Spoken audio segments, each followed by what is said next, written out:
بعد از حدود 4 الی 5 ماه الان جلوی دوربین قرار گرفتم و خیلی دلم برای این لحظه تنگ شده بود. الان ویدیو گرفتم خیلی سخته با این نورایی که هست، تابستونه و هوا خیلی گرمه، کولر رو پنکم نمیشه روشن کنیم تو استودیو چون صداش تو میکروفون میاد، یه داستانی داره. ولی عشق به این کار باعث میشه که ما کارمون رو انجام بدیم و خوشحال میشیم که شما هم نظراتتون رو برامون بنویسید تو قسمت کامنت ها. انرژی که ما میگیریم از نظرات شماست، از حمایت شماست.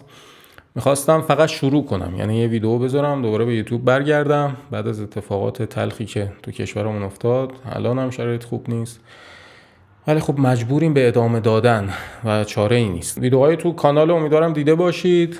یه دسته خیلی زیادی از ویدیوها رو تو ایام میساختم راجع به وی پی ان ها، این که چجوری به اینترنت بتونیم وصل بشیم، چون فکر کردم که بزرگترین دغدغمون متاسفانه وی پی ان و همینجوری بود.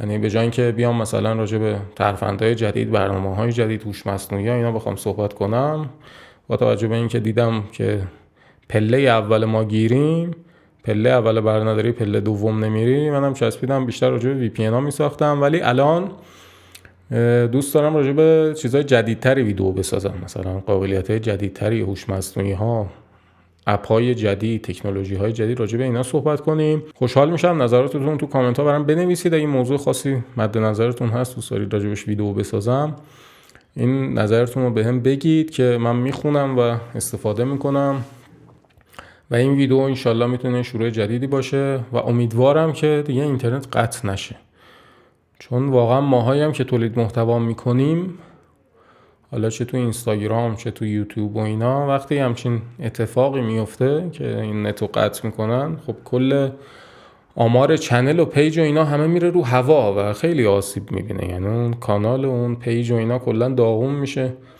من سالهاست این کار رو انجام میدم، قبلا رو صفحات دیگه کانال یوتیوب داشتم، حالا شاید بعضیاتون که دنبال میکنید بدونید، پیج داشتم. یعنی این قطعی اینترنت ها باعث شد اصلا من این کار مدت زیادی چند سالی اصلا کنار گذاشتم، خاطر اینکه انقدر دیگه آمارا افت میکنه، انقدر دیگه ویو نمیخوره و انقدر که زحماتی که چند سال کشیدی، خش رو خش گذاشتی، آجر رو آجر آوردی بالا، یهو مثل آب خوردن میزنن فرو میریزه پایین، آدم دیگه انگیزه و حوصله‌شو از دست میده، دیگه اصلا حسش نیست که ویدیو بسازی و واقعا سخته. یعنی بعد از اینکه انقدر فاصله میفته، انقدر چنلت آسیب میبینه، انقدر پیج داغون میشه، اینکه دوباره انگیزه داشته باشی برگردی، اونم تو چه شرایطی؟ تو شرایطی که بازم هر لحظه ممکنه اینترنت ها رو قطع کنن و هیچ تضمینی وجود نداره.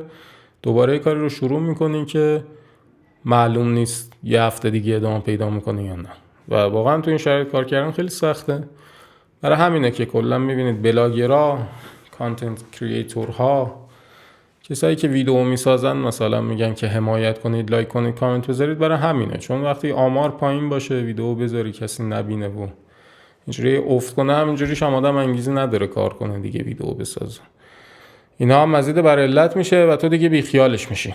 حالا امیدوارم که انشالله همچین بلایی سر چنل و پیج من نیومده باشه و اوضاع خوب باشه، که یه انگیزه‌ای باشه که دوباره این راهو ادامه بدیم و امیدوارم که دوباره اینترنت قطع نشه. امیدوارم شرایطی جوری باشه مجبور نباشم همش بیام راجع به وی پی ان ها صحبت کنم، ترفندایی رو بگم که چجوری به اینترنت وصل بشیم، در حالی که ما از دنیا خیلی عقبیم.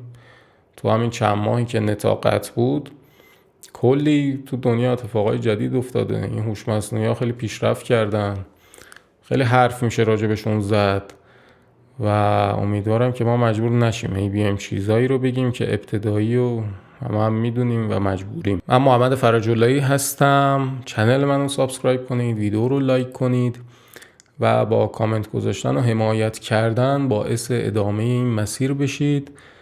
از ویدیوهای آینده انشالله سعی میکنم برنامه ریزی بکنم و موضوعات جذابی سعی کنم ویدیوهایی که به درد بخور باشه، جذاب باشه براتون بسازم و انشالله که بازخورد خوبی بگیریم. ویدیو بعدی میبینمتون.